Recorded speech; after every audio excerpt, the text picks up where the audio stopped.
నమస్కారం, welcome to I dream. నేను మీ విజేత. ప్రస్తుతం మనతో పాటు ఉన్నారు ప్రముఖ ఆధ్యాత్మికవేత్త డాక్టర్ అనంతలక్ష్మి అమ్మగారు. ఇప్పుడు అమ్మతో మాట్లాడి మన సందేహాలన్నింటినీ నివృత్తి చేసుకుందాం, మరిన్ని మంచి మంచి విషయాలు అడిగి తెలుసుకుందాం. అమ్మ నమస్కారం. అమ్మ నమస్తే అమ్మ. అమ్మ, భార్యాభర్తలు దాంపత్యం తర్వాత నిజంగా ఏమైనా నియమాలు ఉంటాయా పాటించాల్సినవి? చాలామంది ఆ తర్వాత వెంటనే బెడ్షీట్లు మార్చుకోవాలి, ఇల్లంతా శుభ్రపరచుకోవాలి, రకరకాల సందేహాలు ఉంటుంటాయమ్మా. అసలు నిజంగా ఎటువంటి నియమాలు పాటించాల్సి ఉంటుందమ్మా ఆ తర్వాత?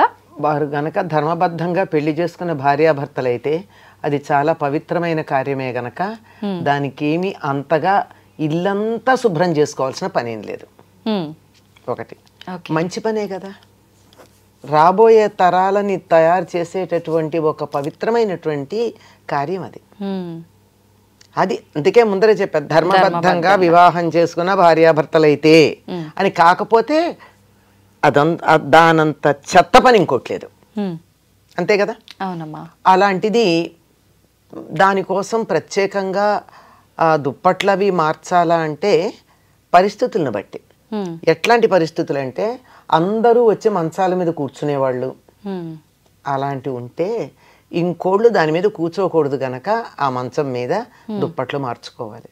ఎవరి మంచం మీద వాళ్లే ఉండడం, ఇతరుల మంచాల మీద కూర్చోకూడదు అనే సంస్కారం ఉన్నటువంటి వాళ్ళు ఉన్న చోట ఈ దుప్పట్లు మార్చాల్సినటువంటి అవసరం లేదు. మామూలుగా 4 రోజులకో 5 రోజులకో మార్చుకుంటాం కదా, అంతవరకు సరిపోతుంది.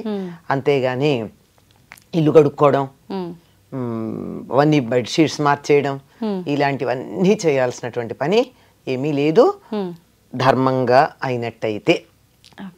తర్వాత ఈ మంచం మీదే పిల్లలు వచ్చి పడుకుంటారు, ఫ్రెండ్స్ వచ్చి ఈ మంచాల మీదే కూర్చుంటారు.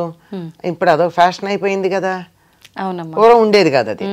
అలాంటి ఉన్నప్పుడు మాత్రం మార్చుకోవాలి, లేకపోతే అక్కర్లేదమ్మా. తర్వాత ఆడవాళ్ళు తల స్నానం చెయ్యాలి, అలాంటివి ఏం లేవు. ముత్తైదువైనటువంటి స్త్రీ ఎప్పుడు పడితే అప్పుడు తల స్నానం చెయ్యకూడదు. ఎప్పుడు చేసినా అభ్యంగన స్నానమే చెయ్యాలి. అభ్యంగన స్నానం అంటే తలకి నూనె పెట్టుకుని కుంకుడుకాయో షీకాయో షాంపూనో పెట్టుకుని ఆ తలకున్న జిడ్డు వదిలించుకుని అభ్యంగన స్నానం చెయ్యాలి తప్ప ఊరికే టపీమని ఇట్లా నెత్తి నీళ్లు పోసుకోవడం అన్నది ముత్తైదువ భర్త జీవించి ఉన్న స్త్రీ చెయ్యకూడదు. అది చాలా అశుభం. అమ్మ, మరి ఇప్పుడు అలా మార్చాలి అయితే పురుషులు మాత్రం తప్పనిసరిగా తల స్నానం చేయాలి. ప్రతినిత్యం చేయాలమ్మా పురుషులు? ప్రతినిత్యం చేయాలి. అసలు మామూలుగా చేసేవాళ్ళు పూర్వం, అలా చేయకపోయినా నా జుట్టు పాడవుతుంది అనుకునేటటువంటి వాళ్ళు ఉన్నా ఈ సందర్భంలో మాత్రం తప్పనిసరిగా చేయాలి. ఓకే అమ్మ, అంటే ధర్మబద్ధంగా పెళ్ళైన భార్యాభర్తలు అయితే మార్చాల్సిన అవసరమే లేదని చెప్పారు. ప్రతినిత్యం ఇంట్లో దీపారాధన చేసే అలవాటు ఉన్న వాళ్ళు ఉంటారు. ఇలా మార్చకుండా ఉన్నప్పుడు ఇంట్లో దీపారాధన చేయడం బెడ్రూమ్ లో కదమ్మా. బెడ్రూమ్ పక్క మంచం ఎక్కడ ఉంటుంది, పడగదిలో ఉంటుంది, వంటింట్లో ఉండదు. అంచేత అలాంటిది ఏం లేదు, తప్పేమీ లేదు. ఆడవాళ్ళు మాత్రం తల స్నానం చేయక్కర్లా. మగవాళ్ళు మాత్రం దీపం పెట్టాలన్నా పూజ చేయాలన్నా ఏం చేయాలన్నా తల స్నానం చేయాలి. ఓకే, తప్పనిసరిగా. వాళ్ళ అంటే ఆడవాళ్ళకి తప్పేమీ లేదు, స్నానం చేయాలి. ఓన్లీ స్నానం. ఎట్లాగో రాత్రి పడుకున్న బట్టలతో వంటింటోకే వెళ్ళాం సాధారణంగా. అవునమ్మా కదా. ఈ రోజుల్లో అయితే కుక్కర్ పెట్టి పళ్ళు తోముకునే వాళ్ళు ఉన్నారు అనుకోమ్మ, చాలా మంది కదా. అట్లా కాకుండా చాలా వరకు ఇప్పటికీ కాదు కాఫీ వరకు పాచి బట్టలతో అలవ్ చేస్తున్నారు, కాఫీ టీలు. అంతే. తర్వాత వంట దగ్గరికి వచ్చేటప్పటికి సాధారణంగా 190% మంది ఇంకా వంట చేయడం మాత్రం రాత్రి పడుకున్న బట్టలతో చెయ్యటం లేదు. చాలా మార్పు వచ్చింది చాలా వరకు.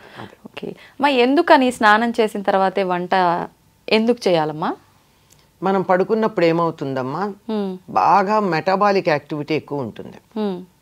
శరీరంలో ఉండే ప్రతి రంధ్రం నుంచి మలినాలు బయటకు వస్తాయి. కళ్ళు పళ్ళు ఇలాంటివన్నీ కడుక్కుంటాం కదా, కానీ ఈ రోమకూపాల్లోంచి కూడా స్వేదం బయటకు వస్తుంది. అవునమ్మా. అలాగే వెళ్ళి వంట చేస్తామా? ఆరోగ్యానికి మంచిదా? కాదు. అది చెప్తారు, ఎక్కువగా మనిషికి చెమట పట్టేది రాత్రి పడుకున్నప్పుడే, చాలా పడుతుంది.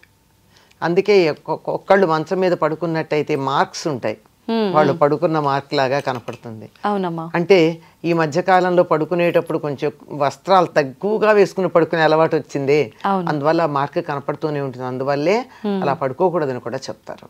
తర్వాత ఇలా దుప్పటి దులిపామంటే పంచం మీద ఉన్న దుప్పటి కనీసం ఇంతన్నా దుమ్ము వస్తుంది. దుమ్ము ఏమిటంటే మన శరీరంలో నుంచి ఊడిపడినటువంటి పైన ఉన్నటువంటి సెల్స్ అన్ని డెడ్ సెల్స్.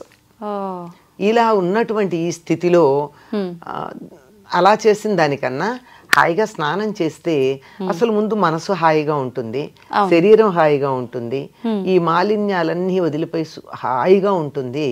అలా హాయిగా అయిన మనసుతో వంట చేసినప్పుడు తిన్నవాళ్ళకు కూడా సుఖంగా ఉంటుంది. వంట కూడా రుచిగా ఉంటుందమ్మా.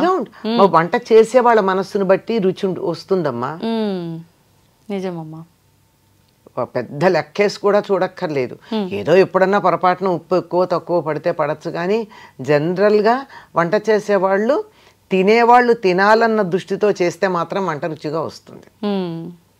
ఏదో మొక్కుబడిగా చేస్తే అట్లాగే ఉంటుంది. అంచేత శుచిగా ఉండడం కోసమే స్నానం చేయడం. ఓకే అమ్మ, ఇప్పుడు ఆడవాళ్ళు తలస్నానం అవసరం లేదని చెప్పారు, కానీ అనుకోకుండా మనం బయటికి వెళ్ళినప్పుడు ఎక్కడికో అంటే ఆధ్యాత్మిక పరంగా వెళ్ళాల్సిన సందర్భాలు ఉంటాయి, అట్లా అనుకోకుండా వెళ్ళాల్సి వస్తుంది, తెలియకుండా వెళ్ళిపోతుంటాం ఒక్కొక్కసారి.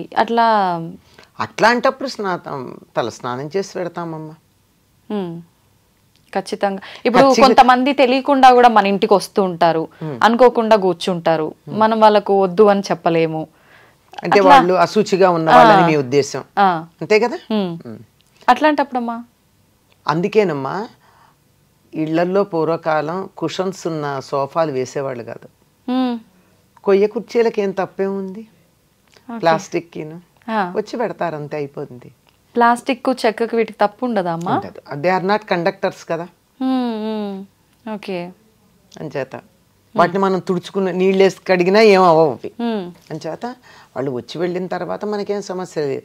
మనకి తెలిస్తే కాస్త పసుపు నీళ్ళు చల్లుకుంటాం వాటి మీద, లేకపోతే మనం చేయగలిగింది ఏం లేదు. అది వాళ్ళకు ఉండాలి, ఎవరికి వాళ్ళు. పైగా మనం పూజలును పారాయణలు జపాలు లాంటివి కుషన్స్ ఉన్న వాటిల్లో కూర్చొని చేయకూడదని చెప్పడానికి కలిగిన కారణం అదే. ఓకే.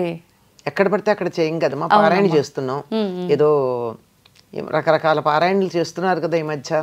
ఆ చేసేటటువంటి పారాయణ చేసేటప్పుడు మనం శుచిగా ఉతికి ఆరేసినటువంటి వస్త్రం కట్టుకుని అంతే, అంతకు చాలమ్మా. మడి అంటే పూర్వకాలం లాగా తడి బట్టలతో ఆరేసుకుని తడి బట్టతో వెయిట్ చేసి అది ఎండాక తెచ్చుకుని కట్టుకుని అట్లా అక్కర్లేదు. మనం ఆరేసుకున్నటువంటి చక్కగా శుచిగా ఉతికి ఆరేసుకున్నటువంటి వస్త్రం కట్టుకుని చేసుకోవచ్చు. అలా చేసుకునేటప్పుడు కుషన్స్ ఉన్న చోట కాకుండా కొయ్య కుర్చీలు వాటిల్లో కూర్చొని చేసుకుంటే మంచిది. నేల మీద ఒక చాపో ఏదో వస్త్రం వేసుకుంటే బెటర్ కదమ్మా. ఇంకా అది బెటర్. అంటే కూర్చోలేరేమని భయానికి చెప్తున్నా. నేనైతే పీట మీద సౌకర్యం కల్పిస్తున్నారు. నేను పీట మీద కూర్చొని చేసుకుంటా పూజ గాని పారాయణలు గాని. కూర్చోగలిగితే దానంత ఉత్తమం లేదు. పైగా అలా కూర్చున్నట్టయితే బాస్పెట్టేసి కూర్చున్నట్టయితే ఆరోగ్యానికి కూడా మంచిది. సంతోషం అమ్మా. నిజంగా అసలు ఎలా అడగాలి ఈ క్వశ్చన్ అని కూడా ఆలోచించాను. నిజంగా రావాల్సిన ఇన్ఫర్మేషన్ అయితే అంత వచ్చేసిందమ్మా. ధన్యవాదాలు. నమస్తే అమ్మా.